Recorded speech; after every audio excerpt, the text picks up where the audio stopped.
knew one day I would be a director. When I eventually got the fire back again, there was like one night. Everything just... Why are you here today in this particular video store? Well, because I used to work at this video store. It's hard to go back to the very beginning because I always remember loving movies, and that was always the one thing that I loved more than anything else. I couldn't spell anything, I couldn't remember anything, all right, but I could go to a movie and I knew who starred in it, who directed it, who wrote it, everything. So all through my childhood, all right, I thought, I'm gonna be an actor, I'm gonna be an actor. Yeah, I quit school when I was 15 or 16. I always wanted to be an actor at that time. So that was the whole, that was the whole game plan. And then I kind of just went through a bunch of little phone sales job and this little stupid job here and that little stupid job there until eventually I was living in the South Bay, and this fellow named Lance Lawson had just opened up this video store called Video Archives. And it really was a movie lover's heaven. It was really terrific. I was a customer there, and I really liked it. And eventually he asked me if I wanted a job. And I ended up working there for 5 years. I did fall asleep for a few years because working at that store, I just got caught up in the little life there. And it was, it's interesting because it's easy to settle, you want this, but you settle for this. Because this is not this. This is not what you dreamed of, but it's damn close to it. Your life is still involved in it, and it's okay.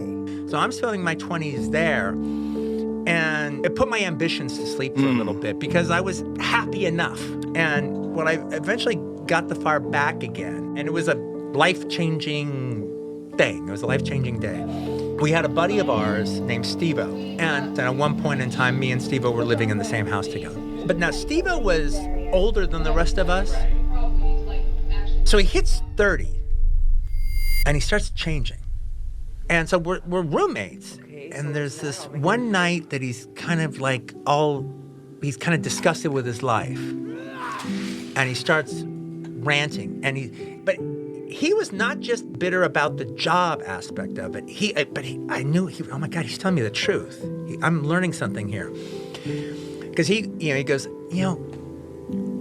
Quentin, you think that we're this really great team, we're this really great crew. Quentin, at 20, I worked at South Bay Cinemas, and I hung out with a bunch of guys just like you. Then I worked at Miller's Outpost. I hung out with a bunch of guys just like you, and we did everything. Yeah. Then I worked at Leisure Pizza for 4 years with a bunch of guys just like you. I've wasted my life hanging out with a bunch of guys just like you. And they all go away at a certain point. And I realized this guy's kind of telling the truth.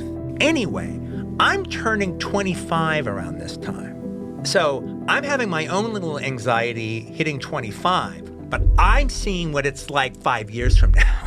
Yeah. And there was one night, I would have a Quentin Detest Fest where I'd stay up all night long, and rather than give myself excuses, I would look at everything that I'm fucking up in my life or everything I'm not doing or whatever, and just not give myself any fucking excuses out, just nail it. And I would spend all night laying out everything I'm doing that's wrong, and then I would spend the last 2 hours figuring out how I can change it. And as opposed to just doing it and then going to get some sleep and then you forget about it and fall back into your routine, I decided to change my life.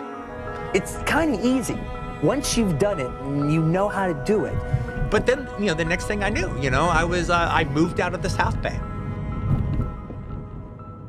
But being an actor was no longer enough. At a certain point, I decided I wanted to be a filmmaker. And appearing in movies isn't enough. I want the movies to be my movie. Right. I want it to be mine. Just being in it isn't enough. I want to figure out what the movie is. I want to own the movie. And I act pretty good, but what I really want to do is make movies. So anyway, skip 20 years later, and then I just started writing scripts, not to sell, but to direct my own. And then I couldn't move into Hollywood. I couldn't afford Hollywood, but I could afford Koreatown, and that was close enough. But I got to get involved there. I got to meet other people that are in the business. And if I have to work manpower jobs, you know, where you just work like 4 days at this place and 4 days at that place, well, then that's fine. And by the way, I shouldn't be making money until I'm making money doing what I want to do. And literally the minute I kind of moved out there, I met a guy who wrote low-budget horror movies, and then through him, I met other guys that wrote low-budget horror movies, and this guy who directs a few low-budget horror, and this guy who produces a couple. Now, all of a sudden, I actually knew people who were actually making movies. And the other thing about it was like, well, if these guys can do it, I can do it. Because they weren't too special. Right. Yeah. From moving out of the South Bay and moving into the Hollywood area, within a year and a half, I was finally able to make a living as a writer. You know, getting like a $7,000 for this rewrite on this script over here, $4,000 for this polish over here, another $10,000 for this rewrite over here. Well, shit, I mean, I would make $10,000 a year through all my 20s before that point. So if I can make $15,000 from writing, oh my God, that was the greatest thing in the world. And I didn't really think anyone was ever going to take a chance on me to actually direct a real movie and done in a real movie style. I thought I would have to, just do it very guerrilla style. What were we talking about? Up until 91, any luck that I had was either no luck or bad luck. Everything was always just a big build-up to a horrible letdown. In your life or in your career? In my life, my career, but probably my life too, all right? And then all of a sudden, just as bad as everything went up until that time was as good. After like 5 years of like rejection and just spending years on a project and it just never happening, having nothing to show for it. I got the deal to make Reservoir Dogs. I'd finally been able to sell True Romance for like the lowest amount of money they could legally pay me, but so I kind of could make my movie, so I didn't have to fuck it up. I didn't have to compromise in any way. If you want to give me $1 million to make my movie, well then, oh great, but it's got to be the same movie because I can make this for $30,000, not $16,000. We were both very broke at the time.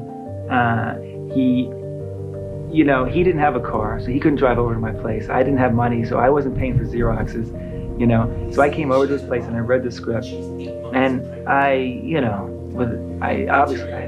flipped over it. It was an extraordinary piece of writing, and I said, look, you got to give me some time. I think I can raise some real money for this movie. And I was like, no. I've heard that so much. 5 years I've heard that, all right? I tried to deal my way in for 5 years and it was no sale. So he ended up giving me 2 months, which, as I'm sure any sane person knows, that's insane. It's really an undoable thing, especially two people who nobody knows about. And he got interest in a month, literally a very few months' time, from like the point that I wrote it to the point that we were shooting was maybe 5 or 6 months. I think he's been for years building up this huge, this momentum inside of himself. It's like this spring that had been tightened up for years and years, and he was writing these things and fantasizing, watching movies and writing, and the spring is getting tighter and tighter, and then it starts with, and it just, whoa!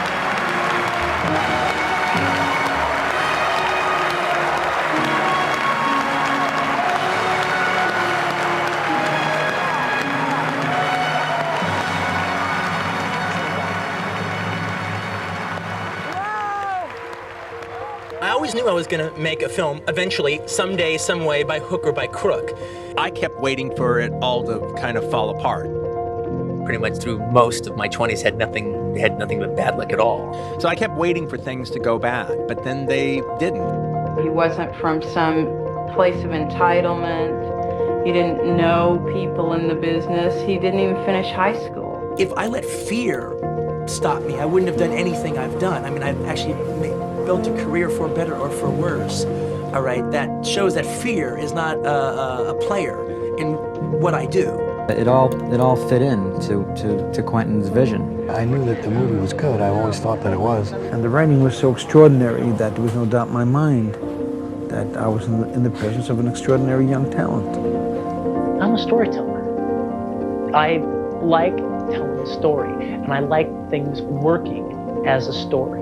All of his characters exist in his world. So I felt it was special. I felt Quentin was special. It's fantastic, you know, because you get a feeling of Quentin as a person right away. I was so intrigued by him, as well as the script, that I said, well, you know, maybe I could help you with this. I never had a fallback plan because I didn't want to fall back. I wanted to just, like Pac-Man, just keep going forward and have to because I had no choice. Is a man who believes in the power of film. He's a joy to work for, he's a joy to work with. He's an amazingly demanding director. You know, he is obsessed with being an audience member, with being a great fan, with what it's like for him to be thrilled by something on screen. I thought Quentin's great success was that he then went to Cannes, and then he went for a year on the film festival circuit, garnering more publicity than anybody I've ever seen in the last several years. He really did become a film festival favorite. It kind of reminds me of this line that Clark Gable has in The Misfits, where Marilyn Monroe is talking about her life and something screwed up about her or whatever. She's complaining about something bad that happened to her. And Clark Gable goes, well, you know, that's the way it goes. But it goes the other way too. Don't forget that.